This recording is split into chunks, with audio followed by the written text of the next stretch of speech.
Você achou Lucas capítulo 24, verso 13? É o texto que nós estaremos lendo para a reflexão dessa noite. Vamos ler? A versão que tenho em minhas mãos diz: naquele mesmo dia, 2 dos seguidores de Jesus estavam indo para um povoado chamado Emaús, que fica a mais ou menos 10 quilômetros de Jerusalém. Eles estavam conversando a respeito de tudo o que havia acontecido. Enquanto conversavam e discutiam, o próprio Jesus chegou perto e começou a caminhar com eles. Mas alguma coisa não deixou que eles o reconhecessem. Então Jesus perguntou: o que é que vocês estão conversando pelo caminho? Eles pararam com um jeito triste. E um deles, chamado Cleopas, disse: será que você é o único morador de Jerusalém que não sabe o que aconteceu lá nesses últimos dias? O que foi? Perguntou ele. Eles responderam: o que aconteceu com Jesus de Nazaré?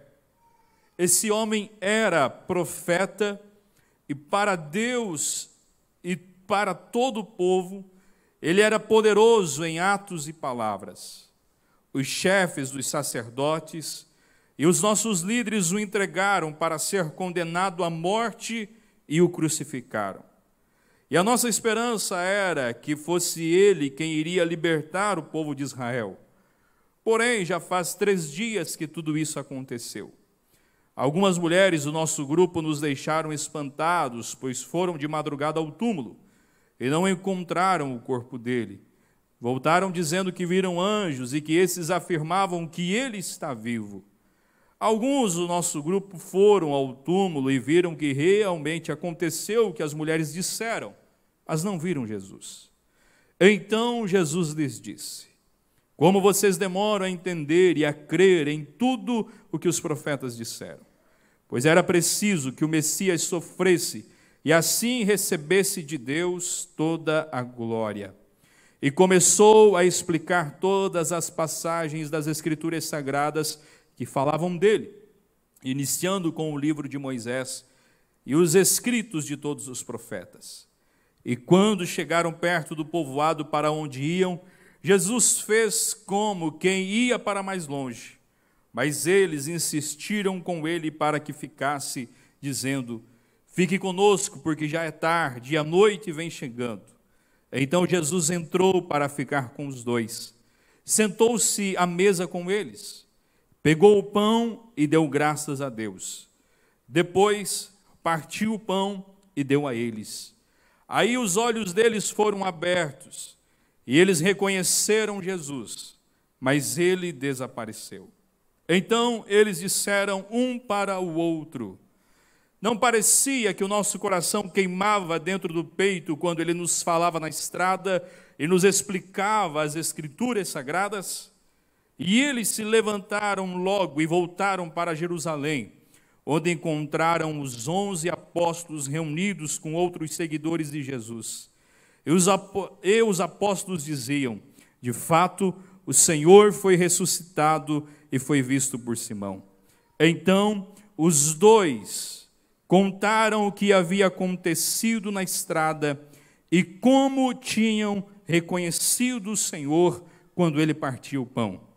E enquanto estavam contando isso, Jesus apareceu de repente no meio deles e disse: que a paz esteja com vocês. Amém? Tome seu assento por bondade. Queridos, retomar uma vida missional é um processo aonde o Senhor precisa trabalhar em nós e gerar isso para que realmente nós venhamos estar conectados e vivendo a missão que Ele tem para nós. O que nós encontramos aqui é um texto após a crucificação de Jesus e antes de Jesus ser realmente assunto aos céus, e um momento em que nós entendemos ser o domingo pela manhã, aonde Jesus realmente iria começar a se apresentar aos seus discípulos e dar a eles prova da sua ressurreição. Mas nós encontramos aqui 2 homens que têm dificuldade em esperar que esse momento acontecesse. Dois homens que foram realmente vencidos, talvez pela insegurança, vencido pelo momento que eles estavam vivendo, pelas circunstâncias adversas, e eles resolvem pegar o caminho de volta. Um deles, a Bíblia registra o nome que era chamado de Cleopas. Eles estavam caminhando para uma pequena vila, uma pequena cidade a cerca de 11 quilômetros de Jerusalém, chamada Emaús. Era de lá que eles começaram a seguir Jesus. Eles ouviram falar de Jesus e dedicaram aquele tempo da sua vida a andar atrás daquele que era o mestre da Galileia. Foram impactados pelos milagres, pela mensagem, pela palavra, mas agora o que domina a mente deles é realmente o medo, a insegurança, a incredulidade, e eles fazem um caminho retornando para a velha vida. Voltar para Emaús era como que se eles estivessem dizendo: cremos numa mentira, cremos em algo que não podemos continuar praticando, não podemos continuar vivendo sobre essa palavra que foi nos lançada, não podemos continuar acreditando em algo que aparentemente nos traiu. Eles estavam vivendo uma vida agora de frustração. Retornando para Emaús, estavam realmente voltando para a velha vida e abandonando aquela vida de testemunho de quem Jesus era e das obras maravilhosas que estavam acontecendo através dele na manifestação do reino de Deus. Estavam realmente cheios de medo, frustrados, angustiados, e o cenário da morte de Jesus, talvez as chibatadas, talvez as acusações, talvez a imagem da cruz, foi o suficiente para fazer com que aqueles homens abandonassem toda a realidade e a mensagem que ouviram de Jesus. Eles estavam realmente dominados por aquela frustração. Não conseguiam, talvez, pensar em outra coisa. Não conseguiam, talvez, esperar o meio-dia, o final da tarde. Não podiam esperar, talvez, mais uma semana. O caminho deles agora era o quê? Retornar para a velha vida, retornar para Emaús e abandonar a vida de testemunho de quem Jesus era. Incrédulos, essa é uma grande verdade. E olhando para essa realidade, eu começo a pensar de que, mediante o que aqueles homens viveram, nós também estamos expostos a realidades desafiadoras, que vão sempre nos convidar a um abandono da vida missional. São diversos desafios, são expectativas frustradas, é uma espiritualidade que talvez a gente traduz ela nesse mercado gospel que é nos oferecido, talvez uma falta de conhecimento bíblico, de profundidade do estudo das Escrituras, talvez uma doença, talvez uma crise financeira, talvez mensagens que lançaram sobre a nossa vida e criamos expectativas sobre elas e elas não passaram apenas de um momento, e tudo isso nos conduz a uma vida de abandono da vida missional. Talvez nós não negamos o Evangelho, talvez nós não negamos a pessoa de Jesus, mas nós simplesmente aceitamos viver na neutralidade. Aceitamos viver como se fôssemos cristãos comuns e que uma vida missional é para outro, não é para mim. Uma vida missional é para outra casa, é para outra família, é para outro grupo de pessoa e que isso não toca a minha realidade. Se olharmos agora para os dias que nós estamos vivendo, ainda não estamos livres de uma pandemia que impactou todo mundo, impactou as pessoas, trouxe prejuízos financeiros, questão de emprego, questão de luto nas famílias, redução de renda, enfim, são vários cenários, restrições sociais, doenças, que nos convidam realmente a silenciarmos. Mas quando a pandemia veio, comecei a fazer uma reflexão e um dia eu estava olhando para a minha vida e talvez a máscara me impedisse de comunicar com as pessoas. E eu ouvi, sinceramente, no meu coração, o Senhor me dizendo: Eliabe, eu acho que não é a máscara que te impediu de falar com as pessoas. Talvez não é a máscara que fez com que você parasse de testemunhar do meu evangelho para pessoas que você ainda não conhece, com mais ênfase, com mais estratégia. Talvez você já tinha parado antes e somente agora você percebeu que está impedido de fazer isso. Quando a pandemia veio, continuei a reflexão e comecei a observar, Senhor, agora distante das pessoas, não podendo abraçar, não podendo estar perto, naqueles meses de março de 2020, abril, era impossível sair de casa, na realidade do CTM, ainda mais reclusos lá dentro. Essa reflexão conduzia o meu coração, mas o Senhor confrontava dizendo: talvez você já havia se distanciado antes, e somente agora você está percebendo o quão distante você está e o quão próximo você precisa se mover para chegar às pessoas. Esse tempo realmente precisa ser um tempo de reflexão. E a primeira coisa que nós precisamos fazer é olhar para nós e sermos sinceros com nós mesmos. O que tem impedido nós de vivermos uma vida missional? O que tem feito com que eu, no meu dia a dia, nos desafios diários, a rotina que eu tenho, que eu toco pessoas que ainda não conhecem Jesus, que ainda não experimentaram da sua graça, o que me faz com que eu não flua numa vida de testemunho do Evangelho? O que será que realmente me faz pegar o caminho de Emaús, da minha realidade? O que me faz andar num caminho de volta para longe do testemunho de quem Jesus era? É uma frustração? É uma timidez? É um incômodo, é uma espiritualidade que precisa se desenvolver, é uma experiência que precisa ter com o Senhor a mais. Enfim, eu não sei quais são os seus motivos, mas precisamos dar a mão à palmatória. Existem realidades que nos impedem de viver uma vida missional. Existem caminhos que nós pegamos, que é o caminho de Cleopas e seu amigo. Nós retornamos para as nossas Emaús. Nós retornamos por esse caminho de volta, cenários nos levam para lá, cenários nos empurram para essa realidade, mas nesse tempo o Senhor está dizendo: é hora de voltar para a vida missional, é hora de retomar o testemunho do Evangelho e viver aquilo que eu tenho para a sua vida. Nesse tempo de pandemia em que você se afastou das pessoas, qual a reflexão que você fez? Nesse tempo de pandemia, e nós já estamos saindo dela, e graças a Deus, agora vem os problemas que ela nos trouxe e conseguiremos resolver. Mas a pergunta é, quando nós paramos para refletir e a sensação que tivemos da brevidade da vida, qual foi a reflexão que você fez no seu coração? Será que realmente não paramos e pedimos ao Senhor uma chance para vivermos uma vida diferente? Eis a chance todos os dias, hoje tivemos ela, e será que realmente estamos entregues para viver aquilo que o Senhor quer fazer através de nós nessa cidade? É chegado um tempo em que cada um de nós precisa assumir a vivência dessa missão. Ela não pode mais ser terceirizada, ela não pode mais ser lançada sobre uma liderança, ela não pode mais ser colocada sobre os ombros de alguém que tem encargo da igreja, mas cada um de nós, aonde nós estamos, na família que nós nos encontramos, o trabalho onde nós trabalhamos, as pessoas do nosso relacionamento, elas precisam ser tocadas com a verdade do Evangelho. E eu não poderei ir a alguns lugares que você vai estar. A liderança da igreja não vai poder ir.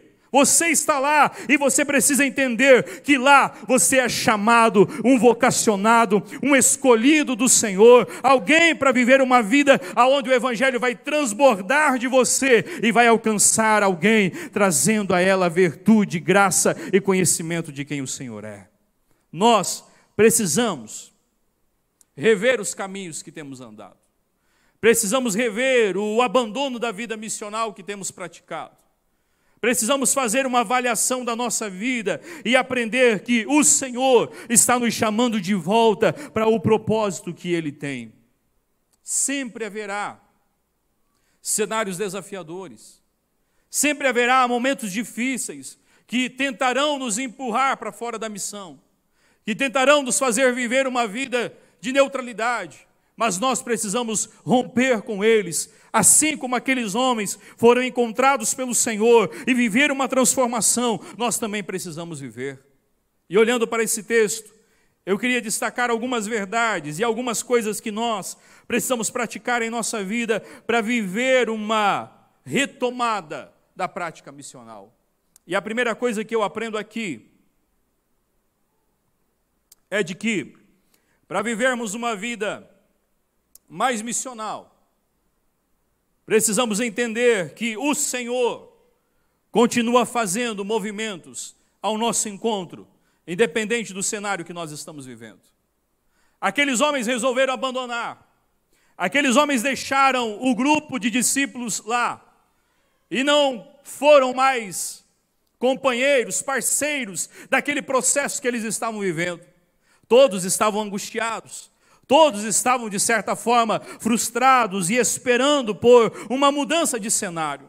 Mas aqueles homens resolvem pegar o caminho do abandono, resolvem pegar o caminho de volta, pegar o caminho do desabafo, da incredulidade. E quando eles estão indo para Emaús, o texto diz que naquele mesmo dia, enquanto eles seguiam para lá, no verso 15, Jesus se aproximou e começou a caminhar com eles. A primeira coisa que nós precisamos entender, e que acontece nesse texto como um processo, vamos dizer assim, de o Senhor curar o coração deles, para eles voltar a viver a missão, é que quando eles não tinham forças para continuar envolvido com a missão de Deus, para continuar no processo que Deus havia os chamado a viver, o Senhor se move para ir ao encontro daqueles homens e começar a avivar o coração deles. Nós precisamos nos render diante dessa grande verdade e entender que em cenários difíceis como nós temos vivenciado, os cenários difíceis que a sua família tem passado, os cenários difíceis que você tem enfrentado, seja ele pessoal ou coletivo, ou na realidade de Brasil, o Senhor tem estendido a sua mão sobre nós, Ele tem cuidado de nós como família, como pessoa, como igreja. Sabe o que é isso? É um movimento do Senhor, cuidando do nosso coração, cuidando de nossa igreja, assim como foi citado na ministração do louvor, mesmo em tempo de crise, de perseguição, mas o Senhor sustenta os seus filhos, socorre os seus filhos, porque Ele quer que esses permaneçam com um coração e com uma vida missional. O Senhor fará movimentos e Ele tem feito. O Senhor tem alcançado a sua família, tem alcançado a sua casa, tem estendido graça sobre você, Ele tem olhado para você, Ele tem alcançado você. Talvez quando pessoas te abandonaram, o Senhor sempre esteve e sempre estará lá. Se você está diante dEle, e talvez foi uma frustração, talvez foi uma crise, um cenário de fragilidade, mas o Senhor veio e manifestou graça, e Ele não manifestou graça apenas porque Ele é bondoso, apenas porque a sua misericórdia nos alcança, mas Ele derramou essa graça, derramou essa virtude, derramou da sua presença para esse encontro, porque Ele quer de nós uma vida mais missional, mais entregue ao propósito, mais entregue a compartilhar de quem Ele é. As manifestações de graça que Deus faz sobre nós não é uma negociação dele, mas é um ato em que ele revela sobre nós parte de si, da sua grandeza, para que nós venhamos manifestar isso a outras pessoas. Eu lembro quando eu decidi abandonar a minha vocação de ser um obreiro em tempo integral. Eu lembro disso, eu lembro daquele dia. Estava muito sofrido, e talvez eu já contei isso, mas estava complicado. A gente sofrendo várias pressões, dificuldades, conflitos na nossa equipe naquele tempo. A dificuldade financeira também pesava, mas eu oro e eu lembro que talvez a dificuldade financeira não tire a gente do trabalho, porque o Senhor cuida e supre. Mas eu lembro que a Ana sempre tinha um trabalho reservado para ela, e toda vez que ela encontrava uma amiga, aquela amiga dizia: olha, a tua vaga lá está reservada. É só você querer, é só chegar e trabalhar. E o que a Ana ganharia lá era maior do que a gente ganhava. Então, toda vez que a gente estava em crise, e a gente encontrava aquela amiga, a crise multiplicava. Quase que a gente pegava o caminho de Emaús. A gente ficava lutando para não ir para lá. Mas aquele dia, quando aquela amiga saiu lá de casa, a gente disse: vamos para o caminho de Emaús. É hora de abandonar tudo isso. É hora de largar. Não quero mais. Não quero viver isso, quero viver outra coisa. Eu quero viver uma vida normal, frequentar a igreja, ouvir ministrações, servir, mas ter o meu trabalho. Eu não quero mais essa vocação. E nós fizemos um acordo entre eu e a Ana, que eu iria começar a procurar um emprego. E naquela semana nós iríamos aproveitar para isso, e na semana seguinte nós iríamos realmente pedir que o pastor nos liberasse. E na sexta-feira, 15h, chegou um rapaz lá em casa. Eu tenho certeza que ele foi enviado por Satanás, não tem outra coisa que ele foi fazer lá. E ele me ofereceu uma vaga de emprego muito boa. Vendedor de chocolate, na região oeste de Santa Catarina, ia cobrir mais ou menos umas 25 cidades. Já tinha catálogo, já tinha mercado aberto, era só trabalhar. Tinha um desafio de comprar um carro, mas com bom financiamento a gente dava jeito. E eu lembro, é tudo que a gente precisava. Ficamos celebrando, mas uma angústia no coração. Mas celebrando, apareceu a oportunidade. Segunda-feira a gente chega aqui, dá um tchau e vai para a vida comum. E eu me arrumei rapidinho e saí para um culto em uma congregação pequena, num dos nossos bairros. Ela talvez da parte do púlpito aqui para lá. O teto era bem pequeno e nós estávamos cultuando numas 15 pessoas. E o culto aconteceu na sua liturgia normal. E eu queria que ele terminasse o mais rápido possível, porque a segunda-feira tinha que chegar. E eu lembro que, quando nós estamos fazendo a oração final, uma irmã pega e dá uma batida no chão assim, e fala uma língua estranha, e eu só vi um frio que pegou daqui, veio até aqui, voltou, e eu pensei comigo, dizendo, não, Senhor, não, não. Como se dizer, não se mete agora, por favor. E ela veio em direção a mim, e eu e a Ana havíamos projetado isso na sexta-feira à tarde, fazia horas, apenas nós dois. E ela veio e eu curvei a cabeça assim e falei, pronto, né? E ela colocou a mão na minha cabeça e ela só liberou uma palavra dizendo, não é hora de sair da minha obra. Aquilo foi um baque. E eu lembro que eu caí sentado na cadeira. Essa foi a sensação. Caí e comecei a chorar e questionar o Senhor, dizendo, Pai, por que de tudo isso? Por que das provações? E cada pergunta que eu lançava, ela respondia profeticamente. E naquele dia ela falou sobre o passado, ela falou sobre o presente, ela falou sobre intimidade, ela falou sobre futuro, coisas que eu estou vivendo no dia de hoje, e ela jamais conhecia e jamais havia acessado isso em qualquer outro lugar, nem no Google. Mas ela havia acessado em Deus, e sempre quando eu leio esse texto do caminho de Emaús, é como que o Senhor dissesse a mim, aquele dia, Eliabe, quando você resolveu trilhar o caminho de Emaús, voltar para a sua vida, eu fui, lhe encontrei, manifestei da minha graça, te socorri, estendi as minhas mãos, porque eu quero que você viva o propósito que eu tenho para a sua vida, que você viva a missão que eu tenho para você. Eu preciso te socorrer. Tem vezes. Relembra esses dias.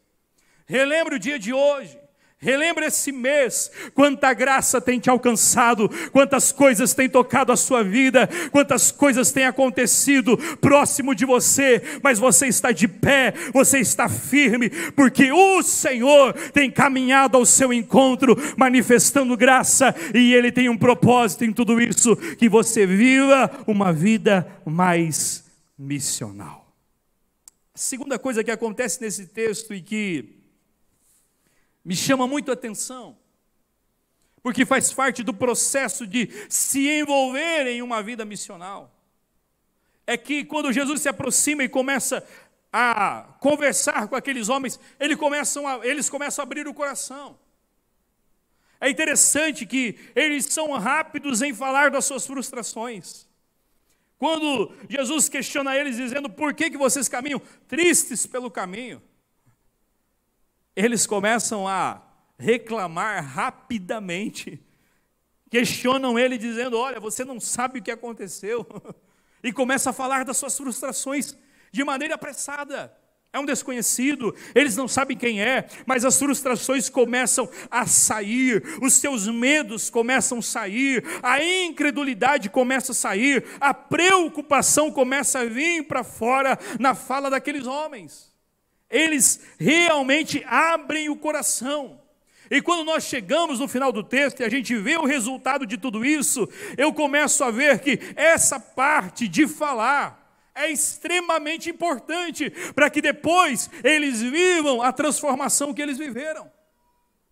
Eles precisam abrir o coração para que o coração volte a queimar, para que o coração volte realmente a ser aceso. Eles precisavam jogar para fora tudo aquilo que estava diante deles, dentro deles, as frustrações que eles haviam vivido. E quando eu paro para pensar sobre isso, eu vejo que às vezes nós estamos na mesma realidade. Nós não vivemos uma vida missional. Nós não nos entregamos àquilo que o Senhor quer fazer, porque talvez dentro de nós existem coisas que precisam ser curadas, que precisam ser saradas, que precisam de uma graça, que precisam de um perdão, que precisam de uma palavra, de uma liderança, que precisam do incentivo de alguém, que precisa alguém colocar a mão na nossa cabeça e orar por nós, mas nós nos trancamos, nós nos fechamos. E aí o favor de Deus não consegue nem fluir em nós, quem dera para outras pessoas. É uma experiência negativa que tivemos com a igreja, é um erro que tivemos com o irmão, é talvez um milagre que nós esperávamos e ele não veio, e não entendemos o trabalhar de Deus, é um livramento que talvez a nossa casa não recebeu, é uma bênção que não chegou, e a gente vai se frustrando, e isso vai nos empurrando para uma vida onde a única coisa que temos a fazer é pegar o caminho de Emaús. Mas eu aprendo com esses dois homens, que quando nós queremos ser restaurados pelo Senhor, ou que sabemos que Deus tem um plano para a nossa vida, e que sabemos que estamos no caminho errado, a gente precisa se apressar em abrir o coração. Num processo como que terapêutico, num processo como que de derramar a nossa alma. E nessa noite eu venho te dizer algo: não deixe que frustrações, que experiências negativas que você viveu, não deixe que relacionamentos conturbados que você teve venham prejudicar você de acessar a graça que Deus tem para a sua vida e quer transbordar através de você para outras pessoas. Procure ajuda. Eu tenho certeza que na nossa comunidade existem bons líderes, bons pastores, que na nossa comunidade existem membros que podemos derramar o nosso coração, e eles vão fazer com que isso seja realmente estancado, que isso seja curado através de uma oração, de uma palavra, de um direcionamento, e nós vamos conseguir nos abrir para aquilo que o Senhor quer fazer em nós. Por favor, não morra com isso. Por favor, não deixe que isso te impeça de viver tudo quanto Deus tem para você. Não deixe que isso fique aí e você não consegue falar de Jesus para ninguém, você não consegue orar por ninguém, você não consegue evangelizar ninguém, porque isso tem te travado, isso tem te segurado. Mas em nome de Jesus, creia nessa palavra. Procure alguém ainda essa semana, abra o seu coração, fale das suas feridas, fale das suas frustrações, fale das preocupações, fale dos medos, das ansiedades, peça direcionamento, peça oração, peça ajuda, caminhe com alguém pelo caminho da graça, e você vai ver que Deus transformará esse cenário, Deus mudará essa realidade, isso vai ir embora, e se levantará alguém com um novo testemunho, com uma verdade em vida, para passar isso a outras pessoas. Eu posso contar mais uma experiência assim. Nós tivemos uma experiência lá em casa complexa.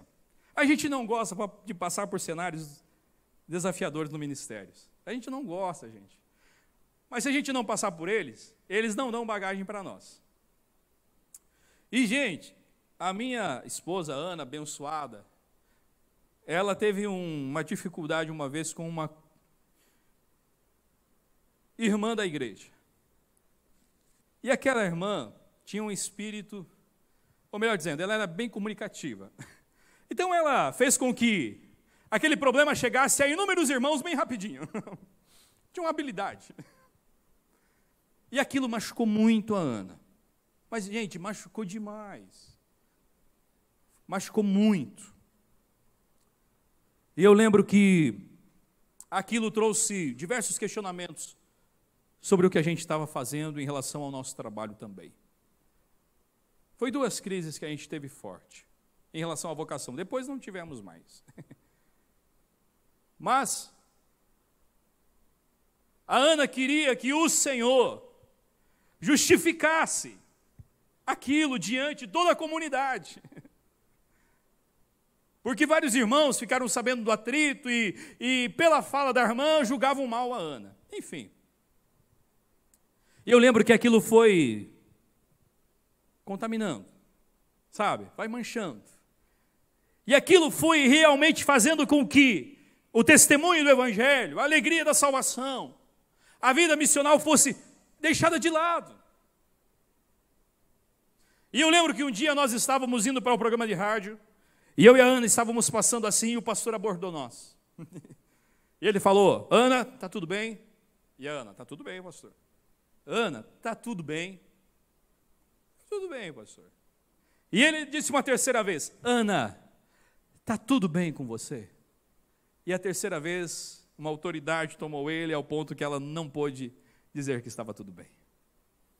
E ela disse: pastor, não está nada bem, a gente precisa conversar. E ele disse: Ana, eu sei que não está nada bem porque Deus me deu um sonho essa noite.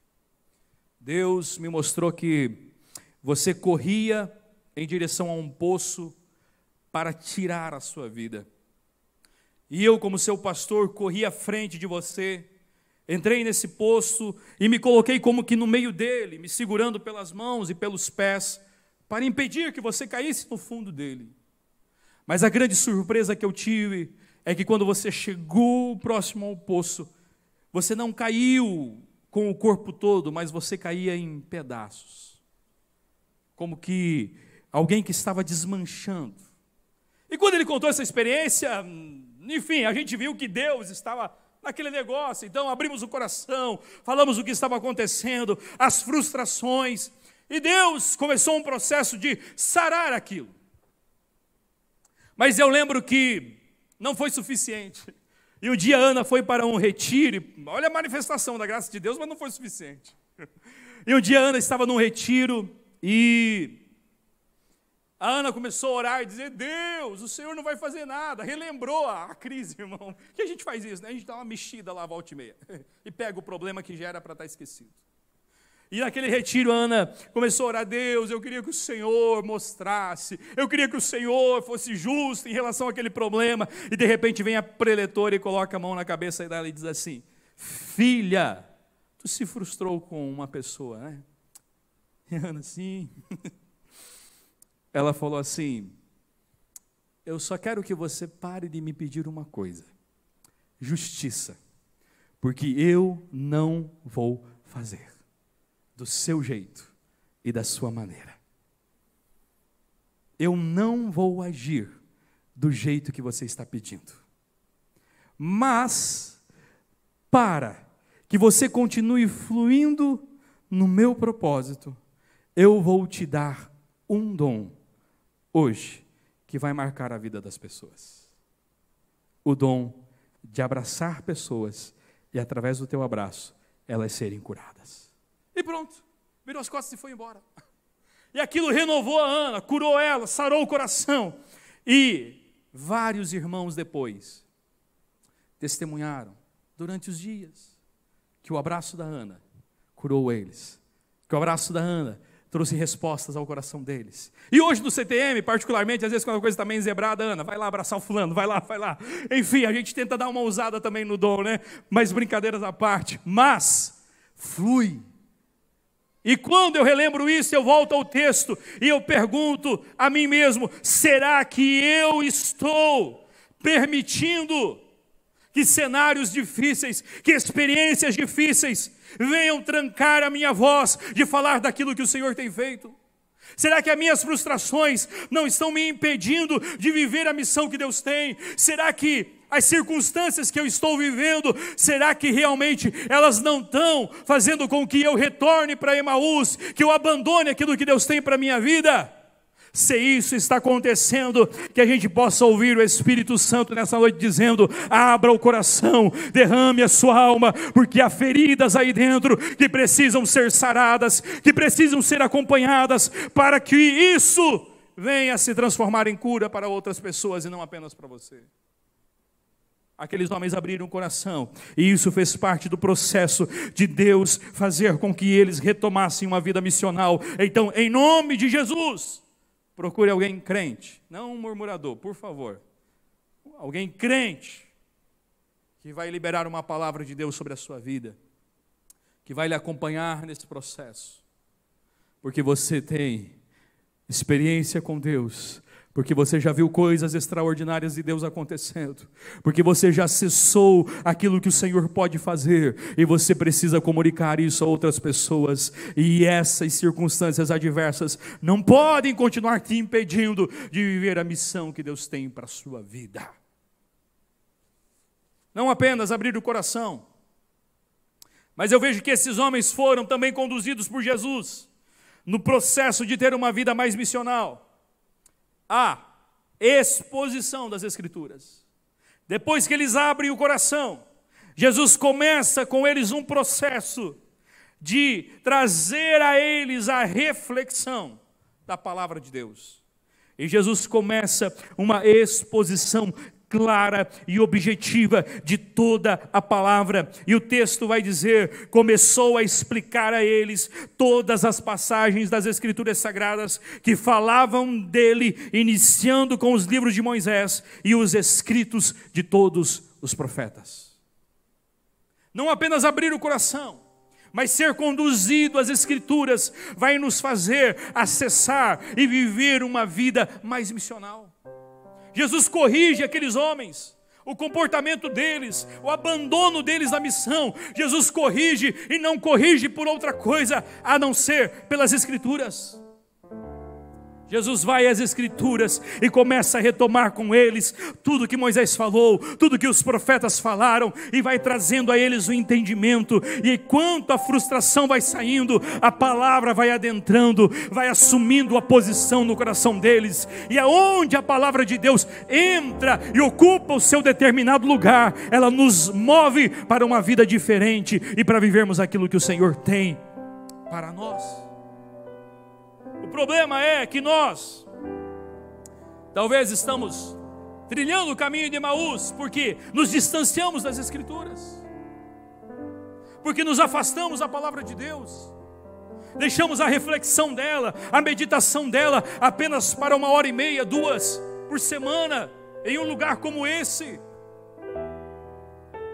E é bom ouvir, sim, mas a palavra de Deus também é algo para nós acessarmos, refletirmos e nos alimentarmos diariamente, porque se fazermos isso, talvez resistiremos. Se fazermos isso, talvez não pegaremos o caminho da incredulidade tão rápido. Se fazermos isso, talvez as preocupações, a ansiedade não nos afastará tão rapidamente da missão. É necessário retomar, é necessário ir à centralidade das Escrituras, é necessário sentar para estudar, para meditar, enfim, tudo o que pudermos fazer, porque se realmente irmos à palavra de Deus, vamos entender a missão dEle, o propósito dEle, a redenção dEle, o que Ele tem para nós.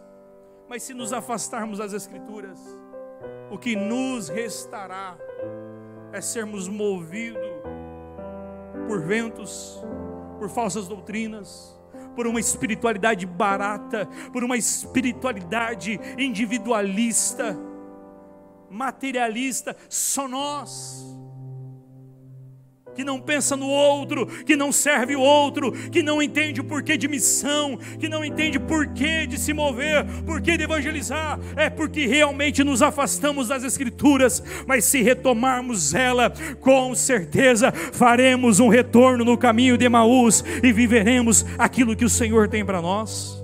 É somente a palavra de Deus que nos manterá resistentes aos convites, resistentes a uma vida de neutralidade, a uma vida de transferência da missão para o outro.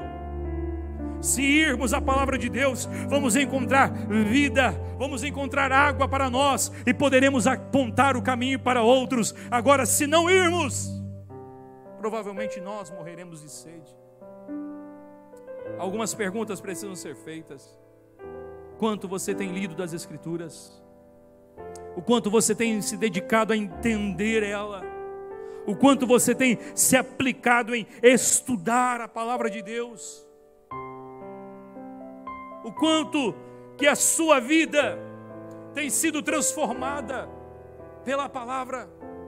Quais atitudes você tem mudado hoje por causa das Escrituras? Quais atitudes você vai mudar amanhã? Não por causa das notícias, da variação do dólar, mas por causa da palavra, pelo encontro com ela, por se alimentar dela. Ei, isso precisa ser uma verdade que nós venhamos a viver, isso precisa ser algo que a gente acesse todos os dias. Precisamos retornar à palavra. Aqueles homens no caminho de Emaús foram livrados, porque se encontraram com as Escrituras, e a própria Escritura falava com eles, e trazia a eles a vida, trazia a eles o propósito. E esse é o caminho para nós, se queremos uma vida mais missional, se queremos acessar aquilo que o Senhor tem para nós, se queremos resistir aos ventos que vêm, precisamos estar firmados na palavra, e só viveremos essa missão se realmente crermos que essa é a verdade absoluta e que deve guiar a nossa vida. Se negociarmos a palavra, se substituirmos ela, com certeza não viveremos a missão e não acessaremos nada daquilo que o Senhor tem para nós. Mas é interessante que quando nós nos dedicamos à palavra, quando nós pegamos esse caminho de irmos às Escrituras, o Senhor continua o processo e Ele nos chama para uma vida de maior intimidade com Ele. No processo de vivermos uma vida mais missional, de retomarmos ela, a intimidade ela é essencial. E isso aconteceu com aqueles homens. Quando Jesus se aproximou do lugar que eles moravam, Jesus fez como que ia passar de largo, ia continuar o caminho. Mas aqueles homens, eles convidam, eles constrangem Jesus a adentrar. Eles não deixam que Jesus continue. E quando Jesus entra na casa deles, é como que se Jesus estivesse acessando um dos lugares mais íntimos da casa deles. A casa deles, da vivência deles, melhor dizendo. E eles não apenas fazem isso, mas eles sentam à mesa e eles servem o pão. Ou seja, eles queriam comunhão, eles queriam acessar aquilo de maneira mais íntima, eles queriam experimentar aquela presença de maneira mais profunda, eles queriam viver aquilo de uma maneira mais intensa do que eles estavam vivendo no caminho. E quando eles fazem isso, no partir do pão, os olhos se abrem. E quando os olhos se abrem, aqueles homens estão totalmente renovados, o coração queimando, realmente prontos para retomar a missão e viver aquilo que o Senhor tinha para eles. Ei, esses dias, o Senhor nos convida a uma vida de maior intimidade com Ele. Tenho refletido sobre isso e ouvi uma palavra domingo de manhã muito específica ao meu coração, de que só viveremos uma vida missional se tivermos um caminho de maior intimidade com o Senhor. Só conseguiríamos derramar nas ruas, no trabalho, na família, aquilo que temos de experiência pessoal com Deus. Só conseguiremos levar outras pessoas a acessar o sobrenatural se nós estivermos lá e tocarmos essa realidade. Só conseguiremos percorrer 10 caminhos de volta. Só conseguiremos abandonar Emaús novamente se realmente irmos para uma intimidade mais profunda, conduzida pela palavra, conduzida pela presença de Jesus, acessando o que Ele tem para nós, aonde abandonaremos toda cegueira, os nossos olhos serão abertos, os nossos pés firmados, e conseguiremos voltar com um ânimo pronto e uma mensagem diferente em nossos lábios, e vivendo uma vida mais missionária.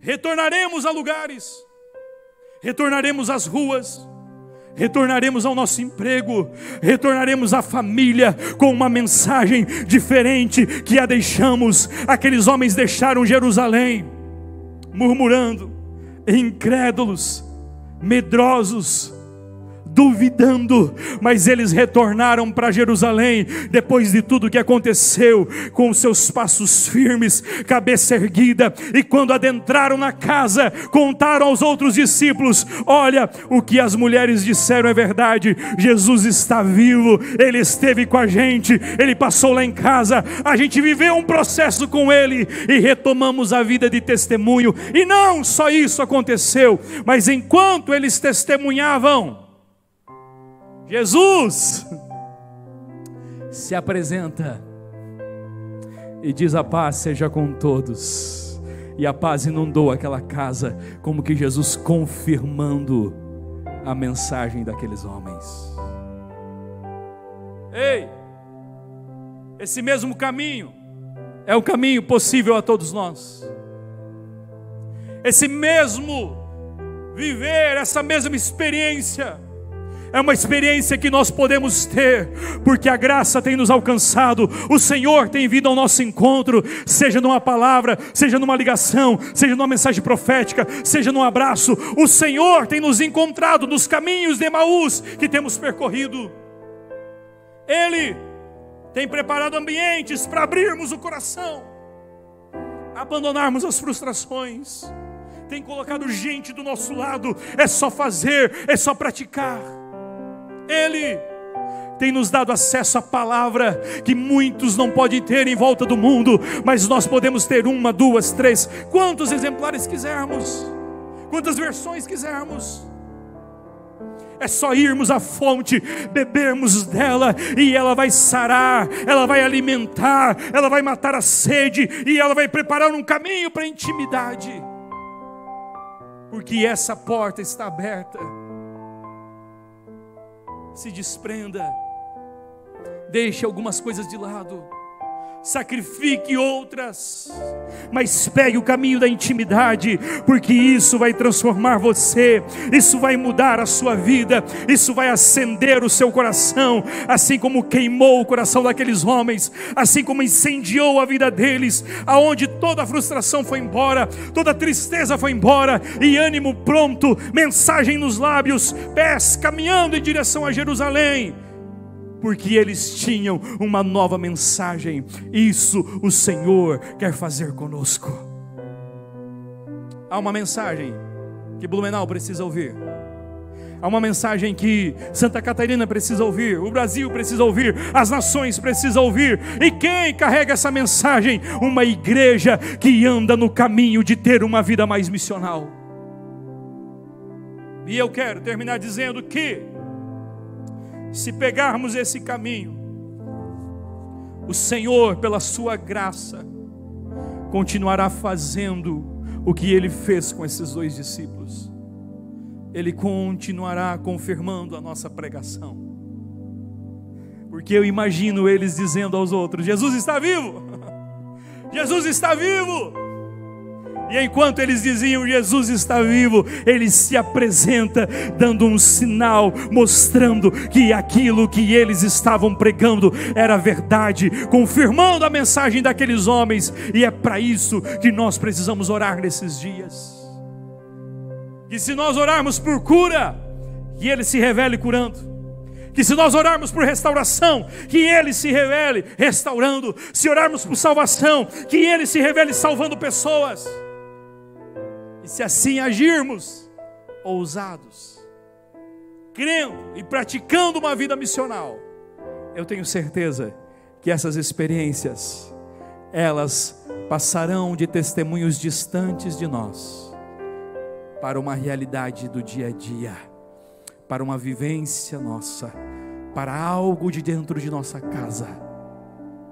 Mas para isso, precisamos estar dispostos a viver uma vida mais missional.